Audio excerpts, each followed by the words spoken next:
जितना अंधकार, हृदय में जितना कूड़ा करकट, वो तो हम जानते हैं कि हमारी स्वामिनी की कृपा ने कितना निर्मल किया है। तब उनकी स्वामिनी जू मुझ जैसे अपराधी के अपराधों का विस्मरण करके आप ऐसी कृपा। तो आपको लगता है कि संतों की एक दैन्य भाषा होती है, नहीं, ईमानदारी से संत कभी झूठ नहीं बोलते।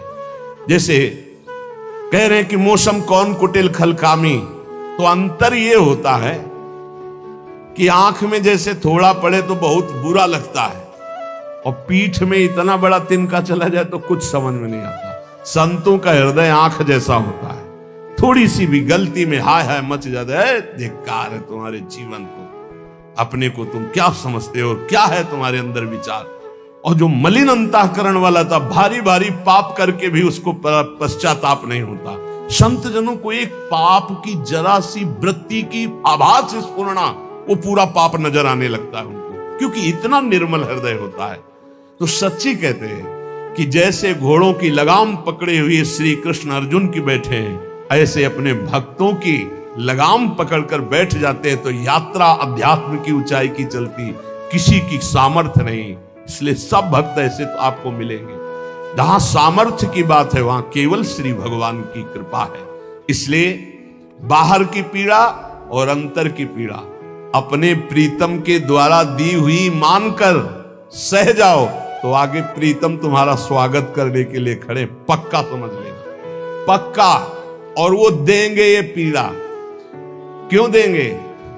इसी पीड़ा में पता चलता है कि तुम्हारे मन की सुई किधर जा रही है। प्रताप राय जी महाभागवत थे, बड़ा चरित्र है।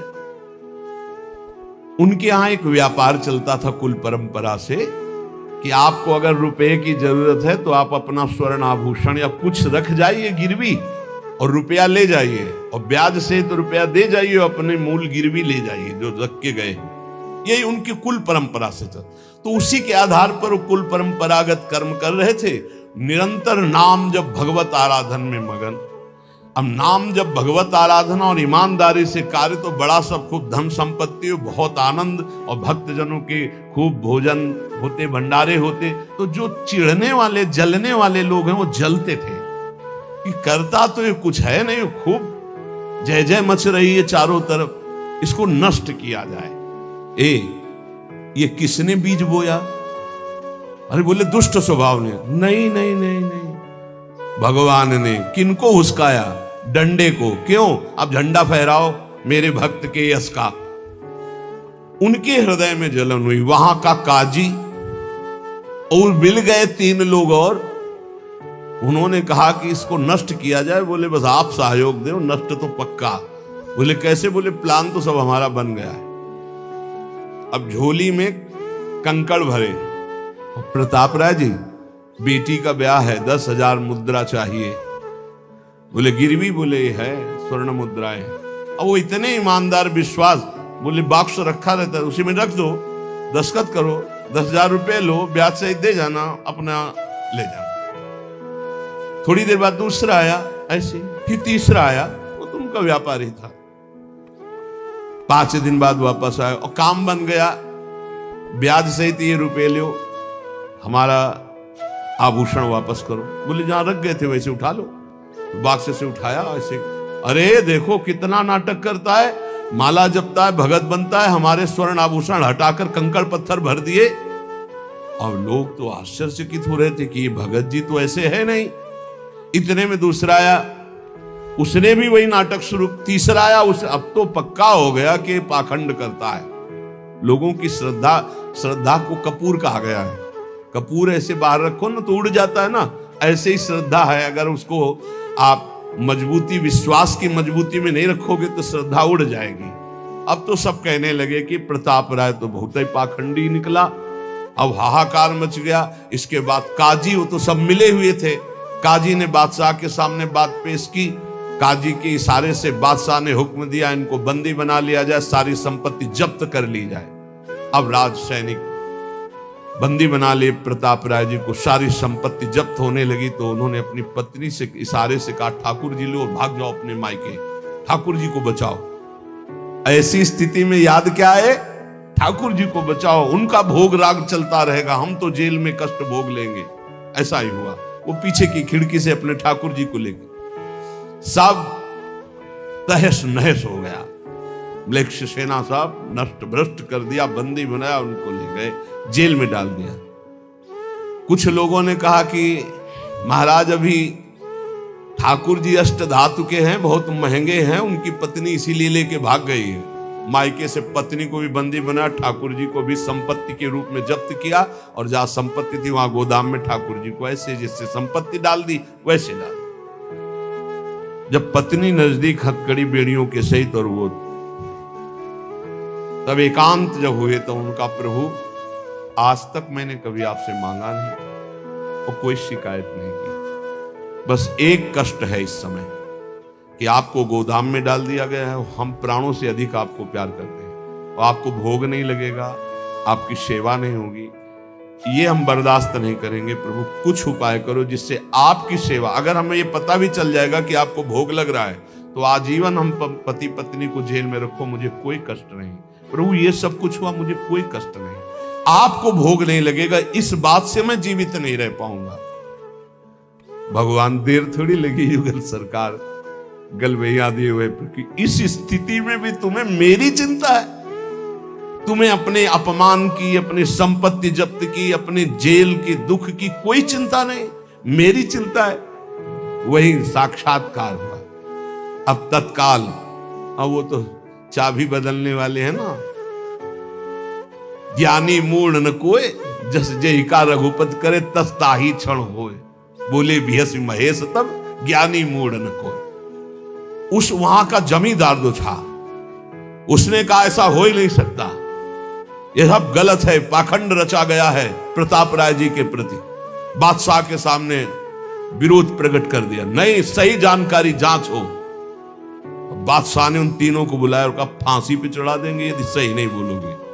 सही सही बोल दिया कि उसमें हम सोना तो रखे नहीं था, कंकड़ रखे थे।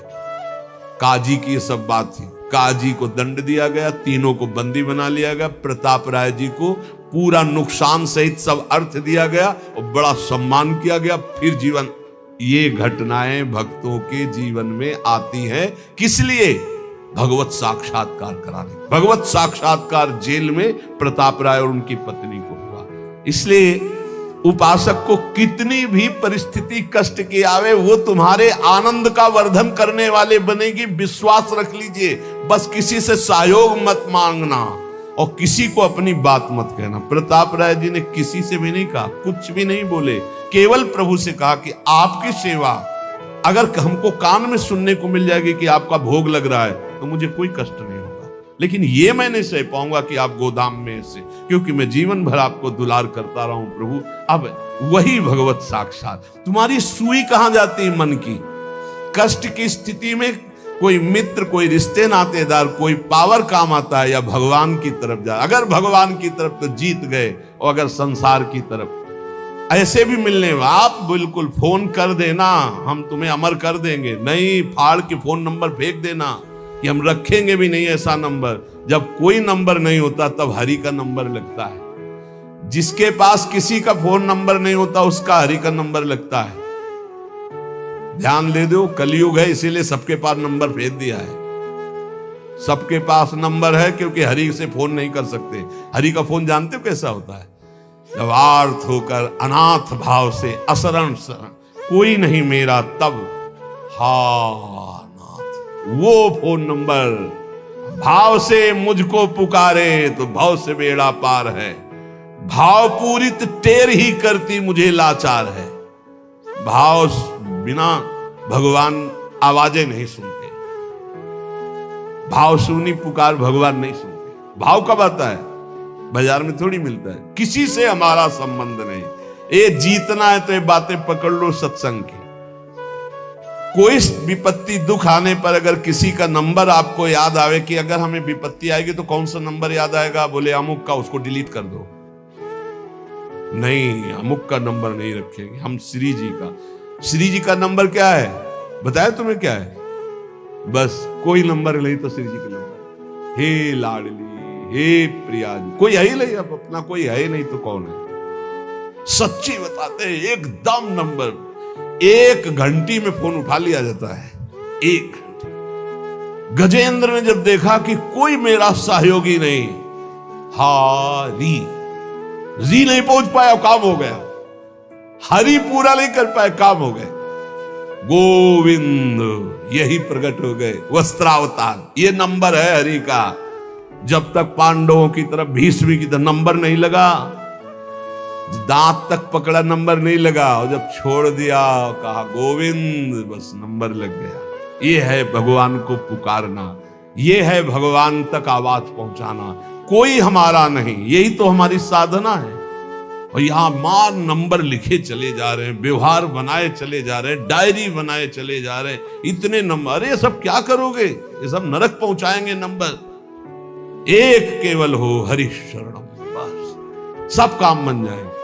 बोले नहीं, सहयोग होता है, इससे क्या सहयोग होता है? अगर बात बिगड़ जाए तो अंगरक्षक ही शूट कर देता है, और कौन? अंगरक्षक ही शूट कर देता है। अगर वो चाबी बदल जाए ना तो रक्षक ही भक्षक बन जाता है। किससे रक्षा चाहते हो?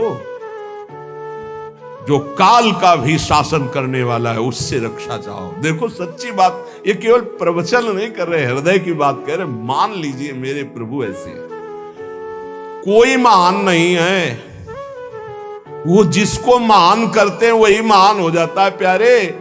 ऐसे हाथ हटा ले तो सब हान ही हान है, कोई महान ही नहीं है, महान नहीं।